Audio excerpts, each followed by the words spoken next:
আল্লাহর বান্দা তুমি দুনিয়ার ভিতরে যা যা করেছো, বদ আমল করেছো, তুমি নেক আমল করেছো, ফামাইয়া আমাল মিসকালা যাররাতিন খায়রান ইয়ারা ওয়া মাইয়া আমাল মিসকালা যাররাতিন শাররান ইয়ারা। বান্দারে বিন্দু মাত্র যদি তুমি দুনিয়ার ভিতরে নেক আমল করে থাকো, শস্যের দানা পরিমাণ, জাররা পরিমাণ, সেটাও আল্লাহ রাব্বুল আলামিন কিয়ামতের দিন তোমাকে দেখাইবে। বান্দারে বিন্দু পরিমাণ, জাররা পরিমাণ যদি তুমি বদ আমল করে থাকো, সেটাও আল্লাহ রাব্বুল আলামিন তোমাকে দেখাইবে। এবার যখন ওই রোমান ফেরেশতা কবরের ভিতরে আগমন করে তাকে তুলবেন, তোলার সাথে সাথে তাকে বলবে, এই আল্লাহর বান্দা, তুমি দুনিয়ার ভিতরে যেইভাবে জীবন করেছো, যেইভাবে জীবন করেছো, এই কথাগুলো তুমি এবার লিখে দাও। আল্লাহর বান্দা ডাক দিয়ে বলবে, আল্লাহর ফেরেশতা, আমি কি দিয়ে লিখবো? কবরের ভিতরে তো লেখার কোনো ব্যবস্থা নাই। এবার এই রোমান ফেরেশতা ডাক দিয়ে বলবে, শোনোনি, শোনোনি, তোমার হাতের আঙ্গুলটা কলম বানাও, তোমার মুখটা দোয়াত বানাও, তোমার থুতু কালি বানায়া তুমি লিখতে থাকো। আল্লাহর বান্দা বলবে, হে আল্লাহর ফেরেশতা, কি দিয়ে লিখবো? আমি কাগজ কোথায় পাবো? আল্লাহর ফেরেশতা, রোমান ফেরেশতা এবার ওই কাফনের কিছু অংশ কেটে দিবে। ওই ব্যক্তি এবার লেখা শুরু করবে, লেখা শুরু করবে। দুনিয়ার ভিতরে যত নেক আমল করেছে, সব নেক আমলগুলো কাফনের উপরে যখন লিখবে, এবার রোমান ফেরেশতা বলবে, তোমার এই জিন্দেগিতে বদ আমলগুলো তুমি লেখো। বান্দা এবার কান্নাকাটি শুরু করে দিয়ে বলে, আমি লিখতে পারবো না। রোমান ফেরেশতা রাগান্বিত হয়ে যাবে, বলবে, দুনিয়ার ভিতরে খারাপ কাজ করতে ভালো লাগছে, আর ওই সময় তোমার লজ্জাবোধ হয় নাই, এখন আমার সামনে লজ্জাবোধ করছো। সাথে সাথে তাকে মানার জন্য যখন উদ্যত হবে, ওই সময়ে লোকটার ভিতরে কম্পন সৃষ্টি হয়ে যাবে।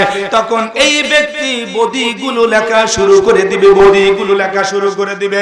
এবার সমস্ত বদিগুলো যখন লেখা হয়ে যাবে, এই আল্লাহর ফেরেশতা রোমান ফেরেশতা এবার ওই সিল মোহরটা ওই কাগজের উপরে বলবে, তোমার সিল লাগায় দাও, কারণ সিল ছাড়া, স্বাক্ষর ছাড়া দরখাস্ত মঞ্জুরি হয় না। বলে, আমি কি দিয়ে সিল দেব? বলে, তোমার হাতের নখ দিয়ে, তোমার আঙ্গুল দিয়ে তুমি সিল বসায়া দাও। এবার যখন সিলটা বসায়া দিবে রে বাবা, সাথে সাথে ওই কাপড় মুড়াইয়া তার গলায় পেঁচায়া দিবে। কিয়ামত পর্যন্ত ওই কাপড় গলার সাথে পেঁচায়া নিয়ে যাবে। আল্লাহ রাব্বুল আলামিন, আমরা সকলেই অবগত আছি যে এই মাহফিলটা একটা বরকতময় মাহফিল। এরকম একটা মাহফিলে দীর্ঘ 2 বছর আগে আমি এসেছিলাম। ওই মাহফিলটা দিয়েছিল এখন যে নতুন মসজিদ, ওই মসজিদের ভিতরে। আজকে নামাজ পড়ে সেটা বুঝলাম যে এই মসজিদের ভিতরে একদিন এই মাহফিল দাওয়াত পাচ্ছিলাম, আর এই মাহফিলটা এখানে করছিলাম। আর এই মাহফিলটাই গ্রামের দ্বিতীয় মাহফিল আমার। যাই হোক, সেই দিনকার 2 বছর আগে যে কথাবার্তা বলছিলাম, সেটা হলো দুনিয়ার মহাব্বত নিয়ে আমি আলোচনা করছিলাম ওই মাহফিলে। আপনাদের যদি মনে নাও থাকে, আমার ভালো স্মরণ আছে, দুনিয়ার প্রেম মহাব্বত নিয়ে এই বিষয় নিয়ে ওই মসজিদের ভিতরে মাহফিল সাজিয়েছিলেন, আলোচনা রাখছিলাম। তো যাই হোক, শুকরিয়া আমার মা বোনদের জন্য যে আমার মা বোনেরা আমাকে স্মরণ করেছে। আসলে আমরা তো এরকম বড় ধরনের বক্তা না। তো যাই হোক, যত স্মরণ করেছে, 2টি কথা বলার জন্য এসেছে। আল্লাহ যদি তৌফিক দান করেন, 2টি কথা আপনাদের সামনে আল্লাহ যদি তৌফিক দান করেন বলবো ইনশাআল্লাহ। আমরা সকলেই অবগত আছি যে এই পৃথিবী ছেড়ে আমাদের একদিন চলে যেতে হবে, হবে কিনা বলেন? একটা রঙিন পৃথিবী, এই রঙিন পৃথিবীর সব কিছু রেখে আমাকে এই দুনিয়া থেকে চলে যেতে হবে। যেদিন চলে যাব, আর কোনোদিন এই দুনিয়াতে ফিরে আসবে না। এই ফিকির যদি সকলের জেহেনের ভিতরে থাকতো, আজকের প্যান্ডেলের ভিতরে মানুষ ভরপুর হয়ে যেত। কিন্তু মানুষের অভাব, এটা জেহেনের ভিতরে আসে না। আজকে নাচ গান যদি দেওয়া হতো, দেখা গেল হাইলের হাল ছাড়ছে পোয়াতের সাওয়াল, কোন ঠিক কিনা? জায়গা দেওয়া কঠিন হলেনি। কিন্তু আজকে কোরআনের মাহফিল, কোরআনকে সম্মান করা প্রত্যেকটা মুসলমানের দায়িত্ব, কর্তব্য। কিন্তু আমরা নামে মুসলমান, কামের বেলায় কিছুই নাই, কোন ঠিক কিনা? মসজিদ পাড়ায় পাড়ায়, মহল্লায় মহল্লায়, এরপরে পাকা মসজিদ পরিবর্তে এখন টাইলস মসজিদ, ঝকঝক সুন্দর চকচকা, নানান রকমের ডিজাইন, নিত্য নতুন মডেল, আধুনিক মডেল। কিন্তু মুসল্লির অভাব, কোন ঠিক কিনা? মুসল্লির অভাব। তো আসুন, এই দুনিয়াতে আমরা এসেছি, আল্লাহ রাব্বুল আলামিন আমাদের উপরে এতই রহমত, এতই বরকত দিয়েছেন, রহমানুর রহিম। আমাদেরকে পরকালে সুখ পাওয়ার জন্য যুগে যুগে নবী রাসূল পাঠাইছে, কোন ঠিক কিনা? দুনিয়ার শুরুতে সর্বপ্রথম নবী পাঠাইছেন হযরত আদম আলাইহিস সালাম। মুখ দিয়ে বলবেন একটু, আদম আলাইহিস সালাম আমাদের পিতা, আদি পিতা। এই আদম আলাইহিস সালাম থেকে শুরু করে নিয়ে অসংখ্য অগণিত নবী রাসূল এসেছেন এই ধরার বুকে। তাদের একটা কাজ ছিল, এই দুনিয়াতে মানুষকে সুন্দর সুন্দর কথা বলে, কোরআন হাদিসের কথা বলে, তাদেরকে কিভাবে পরকালের সুখ শান্তিতে ভরপুর করা যায় সেই ফিকির করেছেন, কোন ঠিক কিনা? আমাদের শেষ নবী, আখিরি নবী, নবী মুহাম্মদুর রাসূলুল্লাহ সাল্লাল্লাহু আলাইহি ওয়াসাল্লাম, তিনার একটি কাজ ছিল, তিনিও এইভাবে কি করেছেন, মানুষকে দ্বীনের পথে আনার জন্য দাঁড়ে দাঁড়ে বারে বারে গিয়েছেন, কোন ঠিক কিনা?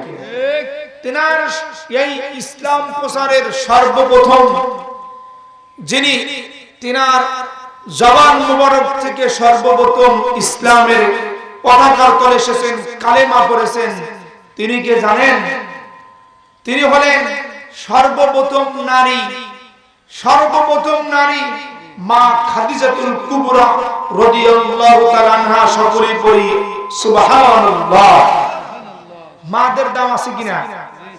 এই পৃথিবীতে জাহিলিয়াতের যুগের থেকে সর্বপ্রথম ইসলাম গ্রহণ করেছেন, সর্বপ্রথম কালেমা পড়েছেন, সেটা হলো নারীকুল শিরোমণি আমাদের মা খাদিজাতুল কুবরা রাদিয়াল্লাহু তাআলা আনহা। সুবহানাল্লাহ। মাদের দাম আছে কি নাই? মাদের দাম আছে কি নাই? সর্বপ্রথম আমার মায়েদের ভিতরে সর্বপ্রথম ইসলামের কালেমা পড়েছে।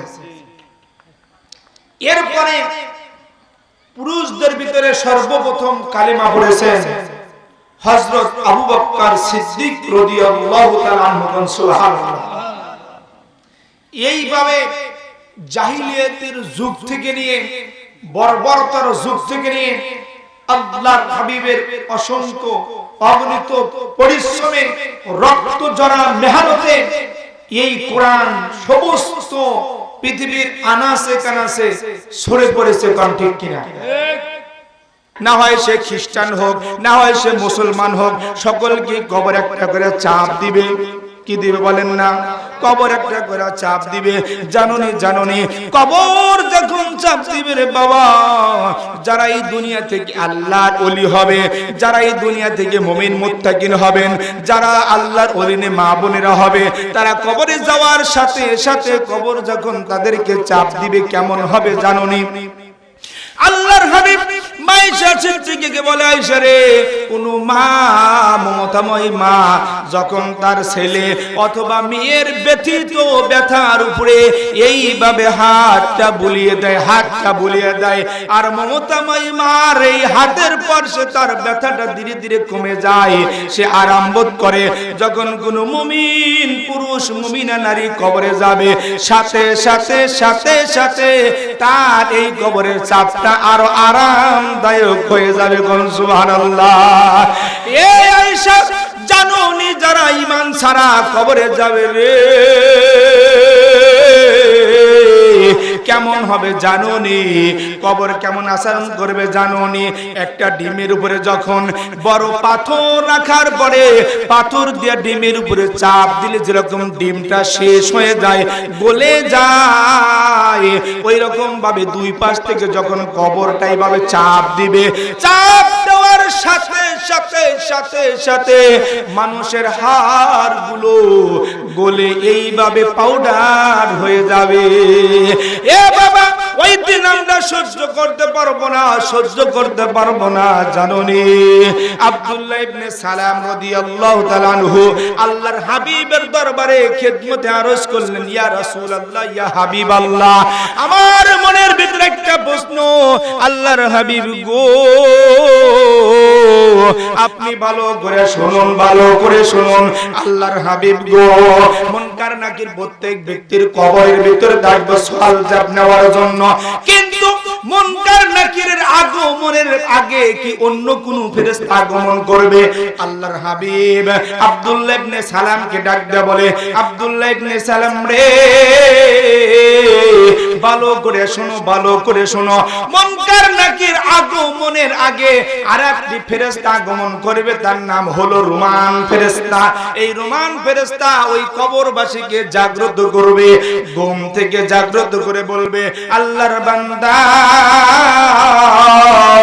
তুমি দুনিয়ার ভিতরে যা যা করেছো, বদআমল করেছো, তুমি নেক আমল করেছো, ফামাইয়া আমাল মিসকালা যাররাতিন খায়রান ইয়ারা ওয়া মান ইয়ামাল মিসকালা যাররাতিন শাররান ইয়ারা। বান্দারে, বিন্দু মাত্র যদি তুমি দুনিয়ার ভিতরে নেক আমল করে থাকো, শস্যের দানা পরিমাণ, জাররা পরিমাণ, সেটাও আল্লাহ রাব্বুল আলামিন কিয়ামতের দিন তোমাকে দেখাইবে। বান্দারে, বিন্দু পরিমাণ, জাররা পরিমাণ যদি তুমি বদ আমল করে থাকো, সেটাও আল্লাহ রাব্বুল আলামিন তোমাকে দেখাইবে। এবার যখন ওই রুমান ফেরেশতা কবরের ভিতরে আগমন করে তাকে তুলবেন, তোলার সাথে সাথে তাকে বলবে, এই আল্লাহর বান্দা, তুমি দুনিয়ার ভিতরে যেইভাবে জীবন করেছো, যেইভাবে জীবন করেছো, এই কথাগুলো তুমি এবার লিখে দাও। আল্লাহর বান্দা ডাক দিয়ে বলবে, আল্লাহর ফেরেশতা, আমি কি দিয়ে লিখবো? কবরের ভিতরে তো লেখার কোনো ব্যবস্থা নাই। এবার এই রুমান ফেরেশতা ডাক দিয়ে বলবে, শোনোনি, শোনোনি, তোমার হাতের আঙ্গুলটা কলম বানাও, তোমার মুখটা দোয়াত বানাও, তোমার তুতু কালি বানায়া তুমি লিখতে থাকো। আল্লাহর বান্দা বলবে, হে আল্লাহর ফেরেশতা, কি দিয়ে লিখবো? আমি কাগজ কোথায় পাবো? আল্লাহর ফেরেশতা, রুমান ফেরেশতা এবার ওই কাফনের কিছু অংশ কেটে দিবে। ওই ব্যক্তি এবার লেখা শুরু করবে, লেখা শুরু করবে। দুনিয়ার ভিতরে যত নেক আমল করেছে, সব নেক আমলগুলো কাফনের উপরে যখন লিখবে, এবার রোমান ফেরেশতা বলবে, তোমার এই জিন্দেগিতে বদ আমলগুলো তুমি লেখো। বান্দা এবার কান্নাকাটি শুরু করে দিয়ে বলে, আমি লিখতে পারবো না। রোমান ফেরেশতা রাগান্বিত হয়ে যাবে, বলবে, দুনিয়ার ভিতরে খারাপ কাজ করতে ভালো লাগছে, আর ওই সময় তোমার লজ্জাবোধ হয় নাই, এখন আমার সামনে লজ্জাবোধ করছো। সাথে সাথে তাকে মানার জন্য যখন উদ্যত হবে, ওই সময়ে লোকটার ভিতরে কম্পন সৃষ্টি হয়ে যাবে। তখন এই ব্যক্তি বদিগুলো লেখা শুরু করে দিবে, বদিগুলো লেখা শুরু করে দিবে। এবার সমস্ত বদিগুলো যখন লেখা লেখা হয়ে যাবে।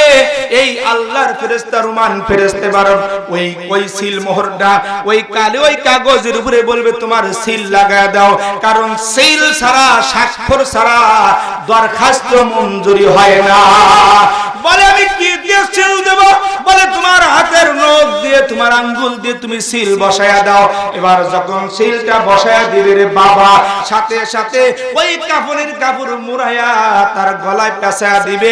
কিয়ামত পর্যন্ত ওই কাপড় গলার সাথে পেঁচায়া নিয়ে যাবে। আল্লাহ রাব্বুল আলামিন সূরা বনি ইসরাঈলের ভিতরে আল্লাহ রাব্বুল আলামিন বলতেছেন ওয়া কুল্লা ইনসানিন আলজামনাহু তাইরাহু ফি, সত্য কথা বলেছে, ইনতালিকু বিআবদি ইলাল জান্নাহ, যাও যাও ফেরেশতারা আমার বান্দাকে জান্নাতে পৌঁছে দিয়ে আসো। সুবহানাল্লাহ। দ্বিতীয় বিবাদ হলো তাফসীর কোরআনের ভিতরে লিখেছেন আল্লাহ রাব্বুল আলামিন বিভিন্ন ভাবে ইঙ্গিত দিয়ে মুফাসসিরিনগণ লিখেছেন যখন মিজানের পাল্লায় দুইজন ব্যক্তির হিসাব নিকাশ শুরু হয়ে যাবে, দুইজনই ধরা খেয়ে যাবে, দুইজনই পাপাচারের ভিতরে গণ্য হবে, বদির পাল্লাটা ভারী হয়ে যাবে। আল্লাহ রাব্বুল আলামিন সাথে সাথে ঘোষণা করে দিবেন ইনতালিকু বিআবদাইনি ইলান নার, ও আমার ফেরেশতারা যাও যাও দুইজনকেই জাহান্নামের ভিতরে ফালায়া দাও। এবার যখন আল্লাহর হুকুম হয়ে যাবে, সাথে সাথে একজন আল্লাহর হুকুমের সাথে সাথে দৌড় দিবে জাহান্নামের দিকে, আর একজন হাঁটি হাঁটি পা পা করে আস্তে আস্তে যাবে। আল্লাহ রাব্বুল আলামিন দুইজনকে আবারও ডাকবেন, ডাকার সাথে সাথে বলবেন ও গো আমার বান্দারা, ও গো আমার বান্দারা, তুমি এই দৌড়ে দৌড়ে কেন গেলে আর তুমি আস্তে আস্তে কেন গেলে বলো তো বলো তো। এবার যখন এই কথা আল্লাহ রাব্বুল আলামিন বলবেন, সাথে সাথে দৌড়ানো ব্যক্তি বলবে প্রভু গো, আমি দুনিয়ার ভিতরে কোনদিন আপনার হুকুম পালন করতে পারিনি, শয়তানের পথে চলেছি, তাগুদের পথে চলেছি। ও প্রভু আজকে ময়দানে মাহশারাতে আমি একটা হুকুম পালনের জন্য দৌড় দিয়েছি, আপনার ক্রোধ আপনার রাগ থেকে বাঁচার জন্য আমি নিজে জাহান্নামের দিকে ঝাঁপ দেওয়ার জন্য দৌড় দিয়েছি। দ্বিতীয় জনকে জিজ্ঞাসা করবে হে আমার বান্দা তুমি আস্তে আস্তে যাও, এক পাও সামনে দাও তো দুই পাও পিছনে রাখো, আর বারবার আমার দিকে ফিরে ফিরে তাকাও, কারণ কি? এই লোকটা বলবে প্রভু দুনিয়ার ভিতরে আপনার নবী আখিরি নবী কুরআন দিয়ে জানায়া দিয়েছেন কুল ইয়া ইবাদিয়াল্লাযীনা আসরাফু আলা আনফুসিহিম লা তাকনাতু মির রাহমাতিল্লাহ ইন্নাল্লাহা ইয়াগফিরুয যুনুবা জামিআ ইন্নাহু হুয়াল গফুরুর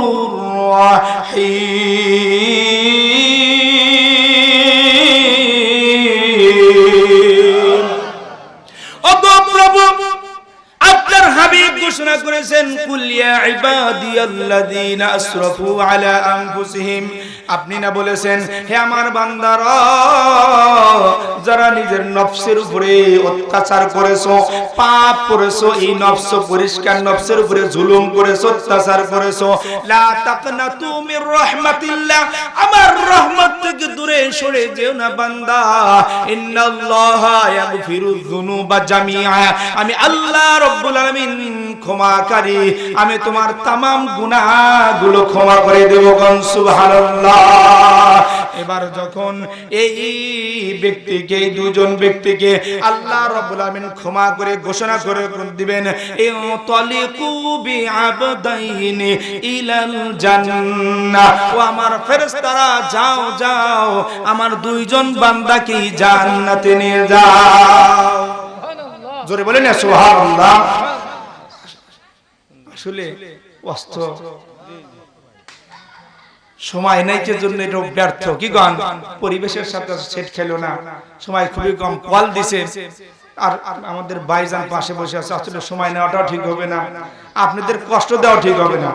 মনে তো আক্ষেপ ছিল খুব যে দীর্ঘ 2 বছর পরে